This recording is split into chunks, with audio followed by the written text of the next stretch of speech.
ఈరోజు ప్రశాంత్ కిషోర్ దర్శకత్వంలో వైఎస్ జగన్మోహన్ రెడ్డి ఒక డ్రామా కంపెనీ నడుపుతున్నాడు. అది రాజకీయ పార్టీ కాదు. రాజకీయ పార్టీ అంటే ఆ నాయకుడికి ఒక సంకల్పం ఉంటుంది, ఆ నాయకుడికి ఒక ఆదర్శాలు ఉంటాయి, ఆదర్శాల ప్రకారం నడవాలి. కానీ ఒక డైరెక్టర్ని పెట్టుకొని పరాయి రాష్ట్ర ప్రశాంత్ కిషోర్ దర్శకత్వంలో ఒక డ్రామా కంపెనీ ఏదైతే నంద్యాల ఉప ఎన్నిక బహిరంగ సభలో మాట్లాడాడో, జగన్మోహన్ రెడ్డి అండ్ కో అంతా డ్రామా ఆర్టిస్టులే. ఏదైతే ప్రశాంత్ కిషోర్ రాసిచ్చాడో ఆ డైలాగులన్నీ కూడా వాళ్ళ నోటి వెంట పలికారు. జగన్మోహన్ రెడ్డి, నీకు ఒకే ఒక విషయం చెప్తున్నాం. చంద్రబాబు నాయుడు గారి మనస్తత్వం ఫ్యాక్షన్ మనస్తత్వం కాదు, గొడవలకి దూరంగా ఉండే మనస్తత్వం.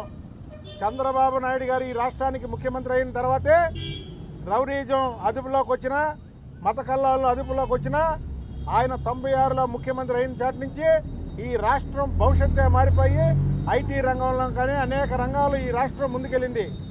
నువ్వు కాలుస్తా అంటే మాకు కూడా మా నాయకుడిని అంటే మేము కూడా ఊరుకునే పరిస్థితిలో లేవు. అయితే మా నాయకుడికి కొన్ని సిద్ధాంతాలు ఉన్నాయి.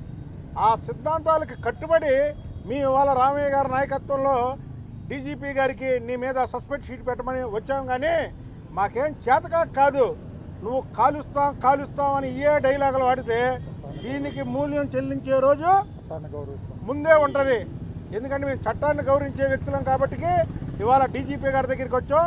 కానీ నీ డ్రామా కంపెనీ ఏదైతే నీ వెనకాతలు ఉన్నారో ధర్మనాథ్ ప్రసాద్ కానీ, భూమన కరుణాకర్ రెడ్డి కానీ, కొడాలి నాని కానీ, రోజా కానీ, చెవిరెడ్డి భాస్కర్ రెడ్డి కానీ, నీ డ్రామా కంపెనీలో సభ్యులందరూ కూడా నోటికి ఇష్టం వచ్చినట్టు మాట్లాడుతున్నారు. వాళ్ళందరికీ కూడా తగిన సమయంలో బుద్ధి చెబుతామని తెలియజేస్తున్నాం. అంతు చిక్కని రహస్యాలు, మరెన్నో మనకి తెలియని పురాతన కట్టడాలు, వాటి వెనక దాగిన నిజాలు, పూర్వీకుల ఆచారాలు, మరెన్నో మూఢ విశ్వాసాలు, ఇలా కాలగర్భంలో కలిసిపోతున్న రహస్యాల కొరకు సబ్స్క్రైబ్ చేయండి రహస్యవాణి ఛానల్.